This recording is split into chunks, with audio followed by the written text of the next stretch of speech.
Drive home, mama, buckle up. Andre TV here from DriveHomeMama.com, coming to you to go over the Doordash lunch hours. The lunch hours typically start from 11 a.m. to 2 p.m. and 11 a.m. on the dot is going to be a little slow.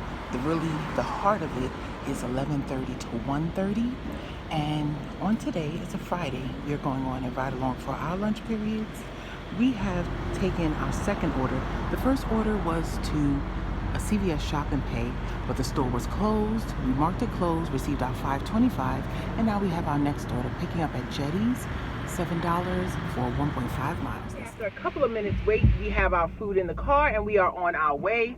And the CVS that was canceled or store closed, I let Doordash know about that store twice already, and it's still in there more than a week later.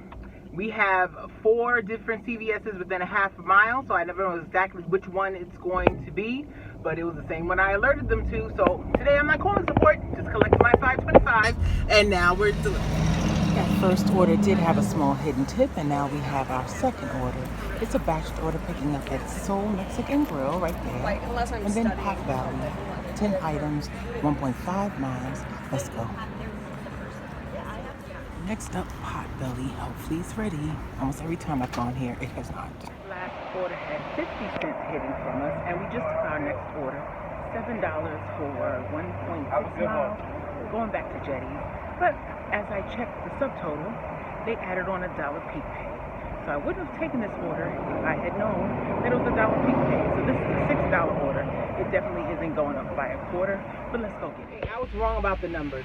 It was $7.75 that was offered and not $7, but it did not go up. It is $1 peak pay, and we have taken our next order. I don't know when they stopped teaching children to say please and thank you, but I wish they would start it back up.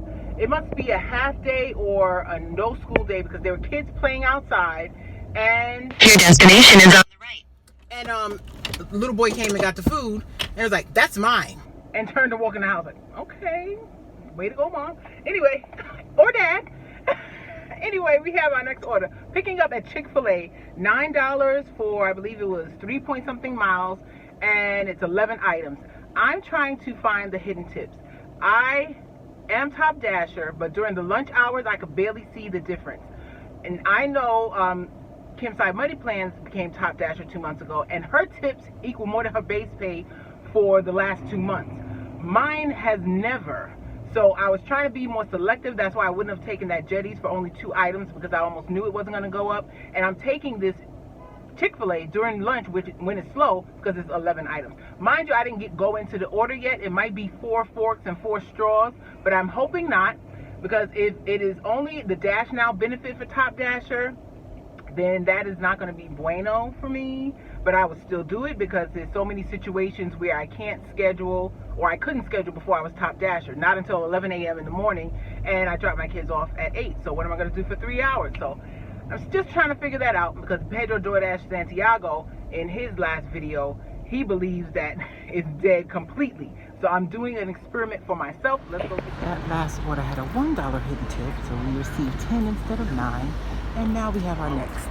Picking up at Walgreens, Shop and Deliver. It'll be $14 for 2.4 miles. Let's go and shop.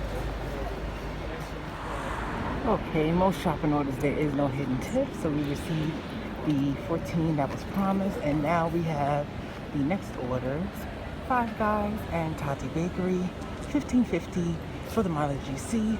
Going to the same house, which is a plus. Let's go. Okay, we ended out the lunch shift at $69.50. We worked for 3 hours and 15 minutes. Well, we were active that time. Dashing that time. Oh my goodness. Meaning the app was on. We weren't working that whole time, or we'd have more money. So we ended at $69.50. That averages about $21 an hour. And we're sitting at the day for a total $127. So breakfast we averaged about $20 an hour. But dinner is where it's at every day of the week for the most part. So I'm not going to be able to do the full dinner shift because we have school commitments and children commitments. But we'll be working part of the dinner shift. And Fridays and Saturdays are the days to work late, as you can physically work. In my opinion, if you want to make serious money, or if you can only do it part-time, Friday nights and Saturday nights are where it's at. So hopefully this helps you with the DoorDash lunchtime hours, and also lets you know when you can make the most money. It will not be the $20 or $21 an hour if I was able to work dinner shift, which would be from 5 to 9. Big bucks there. Big bucks. Like and subscribe for more, and drive home, mama.